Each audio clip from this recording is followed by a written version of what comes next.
ತುಂಬಾ ಜನ ಒಂದು ನಾರಿ ಸುವರ್ಣ ಕುರಿಮರಿಗಳು ಬೇಕು ಅಂತ ಇದೊಂದು ಪ್ಯೂರ್ ಬ್ರೀಡ್ಗಳನ್ನ ನಮ್ಮ ರಾಕೇಶ್ ಸರ್ ಒಂದು ಇಟ್ಟಿದ್ದಾರೆ. ನಾರಿ ಸುವರ್ಣ ಬಗ್ಗೆ ತಿಳ್ಕೊಳ್ಳೋಣ. ನಿಮ್ಗೆ ಯಾವುದೇ ಒಂದು ಬ್ರೀಡ್ ಮರಿಗಳು ಬೇಕು ನಾರಿ ಸುವರ್ಣ ಅಂದ್ರೆ ಅದ್ರ ಬಗ್ಗೆ ಹೇಳ್ತಾರೆ. ಸರ್ ನಮಸ್ತೆ. ಯಾಕಂದ್ರೆ ತುಂಬಾ ದಿನದಿಂದ ಪರಿಚಯ ಇದ್ರಿ ನೀವೇ, ನಾನು ಬರಕ್ ಆಗಿರ್ಲಿಲ್ಲ. ಒಂದು 8 ವರ್ಷದಿಂದ ಫೋನಲ್ಲೇ ಮಾತಾಡ್ತಾ ಇದ್ವಿ. ಇವನ್ ತುಂಬಾ ಹಲವಾರು ಬ್ರೀಡ್ಗಳಿದಾವೆ. ಈಗ ಒಂದು ನಾರಿ ಸುವರ್ಣ ಒಂದು ಬ್ರೀಡರ್ಸ್ ಆಗ್ತಾ ಇದ್ರೆ, ಮತ್ತೆ ಒಂದು ಸೇಲ್ಸ್ ಮಾಡ್ತಾ ಇದೀರಾ. ಈ ನಾರಿ ಸುವರ್ಣದ ಬಗ್ಗೆ ಒಂದು ಸಿಂಪಲ್ ಆಗಿ ವಿಶೇಷತೆ ಹೇಳಿ. ಇದು ಯಾವ ರಾಜ್ಯದ ತಳಿ, ಅದ್ರ ಬಗ್ಗೆ ಒಂದು ವಿಶೇಷತೆ ಹೇಳಿ. ನಾರಿ ಸುವರ್ಣ ಮಹಾರಾಷ್ಟ್ರ ಪಲ್ಟನ್ ಅಲ್ಲಿ ತಳಿ ಅಭಿವೃದ್ಧಿ ಮಾಡಿರೋದು. ಪಲ್ಟನ್ ಅಂದ್ರೆ ಜಿಲ್ಲೆನ ಅದು?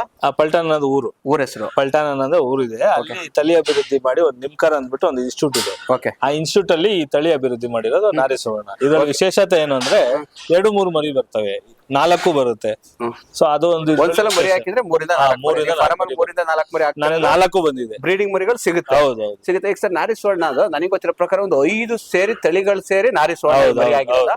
ಇದಕ್ಕೆ 5 ತಳಿಗಳನ್ನ ಯಾವ್ದು ಇದಾಗಿರೋದು ಇದು? ಇದ್ರಲ್ಲಿ ಡೆಕಾನಿ ಇದೆ, ಮಡಿಯಾಳ ಅನ್ಬಿಟ್ಟು. ಡೆಕಾನಿ ಯಾವ ರಾಜ್ಯದ್ದು? ಡೆಕಾನಿ ಬಂದು ರಾಜಸ್ಥಾನ. ಆಮೇಲೆ ಮಡ್ಗಾಳ್ ಬಂದು ಮಡಿಯಾಳ್ ಅಂತಾರ ಅದನ್ನ, ಅದು ರಾಜಸ್ಥಾನಲ್ಲಿ. ಕುರಿ ಅದು ಕುರಿ. ಗೆರೋಲ್ ಬಂದು ವೆಸ್ಟ್ ಬೆಂಗಾಲ್ದು. ಅದು ಹಾಲು ಸಿಗುತ್ತೆ ಗೆರೋಲ್ ಅಲ್ಲಿ. ನಮ್ಮ ಮೈಸೂರು ಇದ್ರದ್ದು ಮಂಡ್ಯದ್ದು ಬಂಡೂರ್ ಇದೆ. ಟೇಸ್ಟ್ ಗೋಸ್ಕರ ಬಂಡೂರ್ ಕೊಟ್ಟಿದ್ದಾರೆ.